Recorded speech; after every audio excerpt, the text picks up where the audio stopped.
All right, get ready to be transported because today's deep dive is taking us into the world of isekai anime.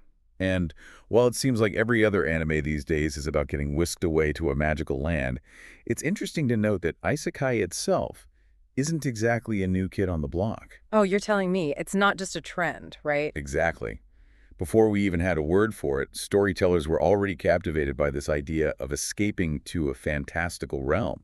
There's just something timeless about the whole concept. Looking at this list of yours, one thing that definitely sticks out is how many protagonists get a second chance at life through, well, reincarnation. It's incredibly popular, isn't it? And it makes you wonder why this whole reincarnation thing is such a huge draw in isekai. Yeah, why is that? Is everyone just hoping to be reborn with magical powers in their next life?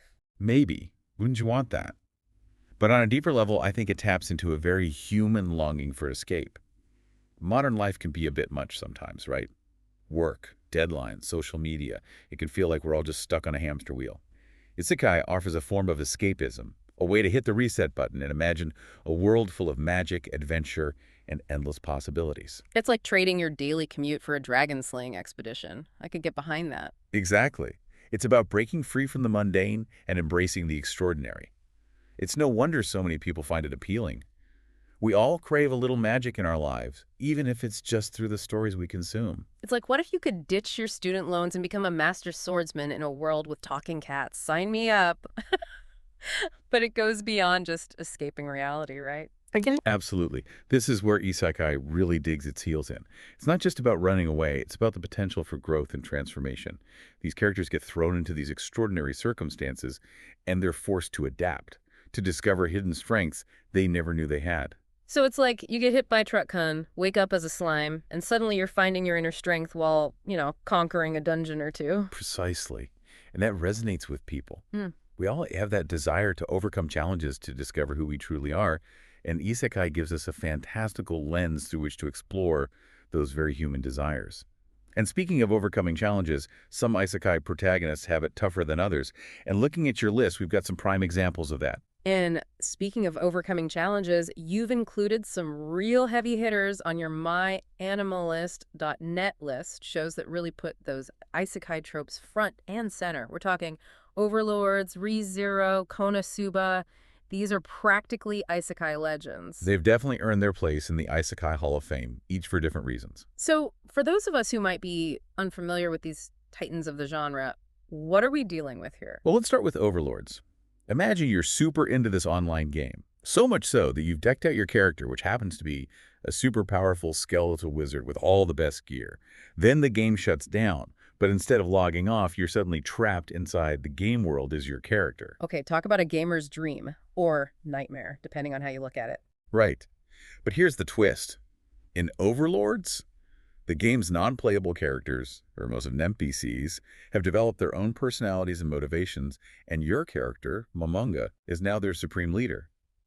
It's a fascinating exploration of power dynamics, both in a virtual world and how they might reflect our own. So it's not just about being stuck in a game.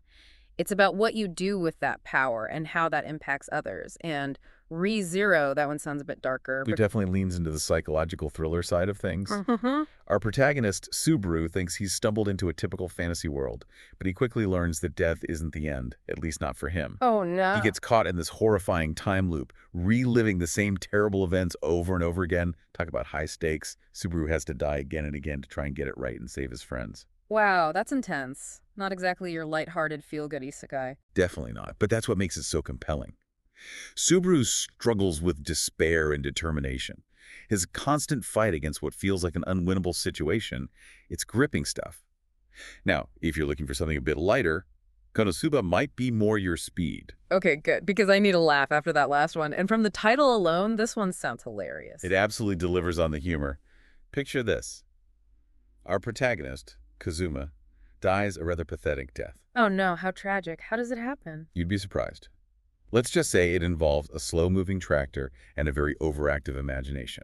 Anyway, Kazuma gets a chance to be reincarnated into a fantasy world, and he even gets to choose one thing to take with him. Now, what would you choose? Something practical, like a magic sword, maybe? Honestly, I'd probably panic and choose the first thing I saw. A very relatable response. Well, Kazuma decides to take the goddess who reincarnated him. Makes sense, right? Sure, why not? Except she's utterly, hilariously useless. It's basically a comedy of errors as he tries to navigate this new world with his dysfunctional party. Okay, so we've got skeletal overlords, time loops, and useless goddesses. What's the common thread here? Why do you think these particular shows have become such isekai staples? It really is kind of amazing how different those shows are, huh? But they totally nail that isekai vibe. And you know what else? This list you've got here, it's got me thinking isekai isn't all like life or death battles and big scary threats, is it? Oh, not at all. That's actually one of my favorite things about isekai. There's something for everyone. Action and adventure, sure, but you've also got those heartwarming slice of life stories, even cooking shows that'll make your mouth water. Right, like we were saying earlier, restaurant to another world. That whole concept is just, I don't know, kind of wholesome. Totally.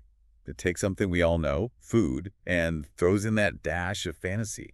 You've got this cozy little restaurant tucked away, and instead of like, regular people, you've got what, goblins and fairies lining up for a taste? I'd wait in line for that. Sign me up. Right. And then you've got something like Ascendance of a Bookworm on the total opposite end of the spectrum. Yeah. It's funny you mentioned that when I was just thinking about it. It's about what a girl who gets reborn into a world where books are like super rare. Yeah. So naturally she decides to make her own. Exactly. Passion, perseverance, knowledge.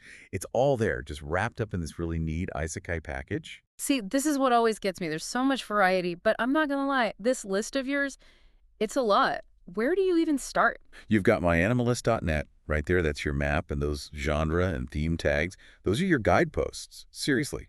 Don't just skim over them, use them. Want something with a little romance? You mentioned Zero no Tsukaima earlier. That's got you covered. Or are we craving a culinary adventure? Back to the restaurant we go. It's like having a personal recommendation engine right at your fingertips. Exactly. Just a few clicks and bam, you're on your way to your next isekai obsession. And I think that's a good place to wrap up this deep dive, don't you think? After all, we could spend hours getting lost in all these different worlds. We could. It's been a blast exploring these worlds you brought to us. Remember, this all started with your list, your curiosity, but it doesn't have to end here. There are countless other isekai worlds out there just waiting to be discovered, each with its own unique magic system, compelling characters, and really fascinating themes. It's a journey, and it's just as exciting as actually watching the anime. But before you go, one last thing to ponder. Imagine, just for a second, you find yourself stepping through a portal, waking up in a world completely different from your own. What one skill or ability would you want by your side? Ooh, that's a good one. I'd probably want, I don't know, the power to heal? Maybe. What about you? It's a tough one, right? To speak every language, control the elements. But it's that thought, that desire, that really gets to the heart of what makes isekai so captivating. It's the power of imagination, the endless possibilities that open up when we allow ourselves to dream of other worlds.